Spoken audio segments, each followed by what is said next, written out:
Oh, it's a fight! Oh! I knew it was coming, Ricky Stenhouse, and oh, they're on the ground. They're on top of each other. The crews are in it.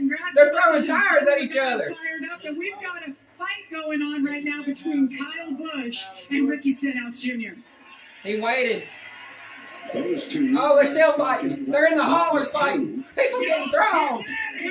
And now the pit crews are involved.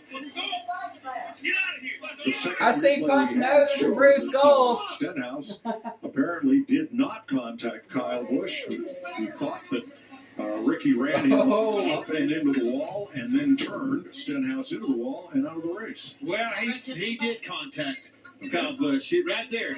I think he got him. Yeah, with his fist. Little action. Kevin, looks like little action. See, here it is, right here, pal. See it? Yeah, this happened after Ricky was in the middle of the racetrack, past Kyle Busch, and Kyle Busch put him in the fence right there. Yeah, that's Here it is. This started out as a discussion and then escalated.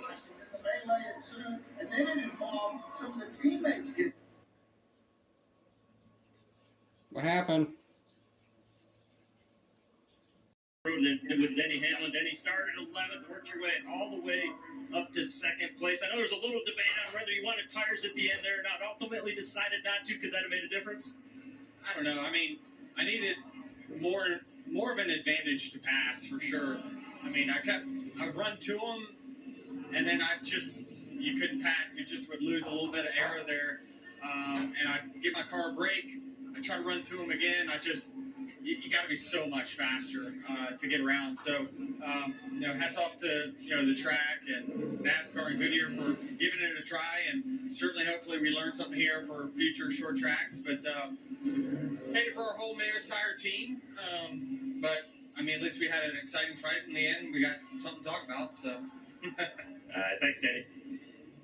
There's Joey Logano on the way to Victory Lane, which is unique here in Wilkesboro. You drive onto a lift that carries you up to a second story. Let's go back and show you the in-car replay, looking ahead. That's what I like, is that hydraulic lift. It's at North and what happened Wilkesboro. between he and Kyle Busch. Well, that was the end of it. That one was pretty obvious. Yeah, that one was Kyle Busch just dumping him into the fence right there on the retaliation side of things. After he felt like Stenhouse did him wrong. For us, it felt like he drove through the middle of the racetrack and didn't really do anything wrong, Clint. Well, Joey Logano did everything right. He led all but one lap in the NASCAR All-Star Race to win $1 million. We will check in with the Charlotte studio when we come back on Stock Car Racing's All-Star Night at historic North Wilkesboro. Kyle retaliating. Well, we were all sitting kind of watching the race. Our first instinct was that really in this instance, that Stenhouse didn't do anything wrong. I mean, he got into the middle. Kyle ran into the wall and then was pretty upset about it. But you got to remember, this is lap 2 of an exhibition race. People are going to race aggressive, and you got to be able to take it sometimes. Yeah, one of the angles, it looks like that Stenhouse did put Kyle Busch on the wall, but then the other one, I don't think Ricky did anything wrong either. And I mean, listen, it was entertaining to watch, but I think Stenhouse had every right to be mad, and I'm shocked that he was still that mad 2 hours later and went down and confronted Kyle, and clearly that was the highlight of the evening on pit road. What happened afterwards? Well, let's see how upset he still is right now, because Ricky Stenhouse Jr. is standing by with Jamie Little. Yeah, the interesting thing here, he couldn't leave. Stenhouse was stuck in here.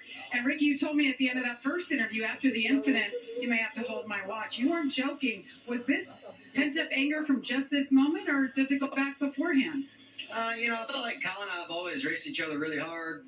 Back to the Nationwide Series when we were competing for wins week in and week out, and never had any issues. And then, I wrecked him one time at Daytona, and, he's been kind of bad-mouthed me ever since then. So I feel like we get along with each other okay outside the racetrack. I talked to him quite a bit. And, I'm not sure why he was so mad that, I shoved it 3 wide, but I mean, he hit the fence and kind of came off the wall and ran into me. And I don't know, when I was talking to him, he kept saying that I wrecked him. So, just definitely built up frustration with, how he runs his mouth all the time, about myself. But I know he's frustrated because he doesn't run near as good as he used to, and I understand that. We're a single car team over here. We're working really hard to, go out and get better each and every weekend. And we had a really good game plan coming in. Our car was really strong.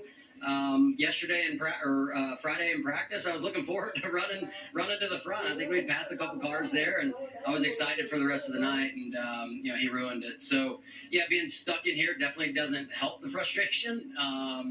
If there was a tunnel, I'd have probably been home watching the end of that. But here we are.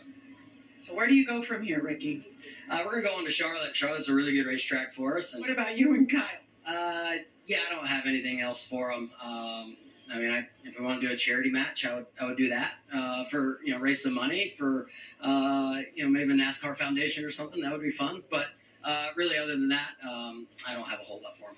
Thanks for talking. Thank you, Shannon. Jamie Little. Listen, if you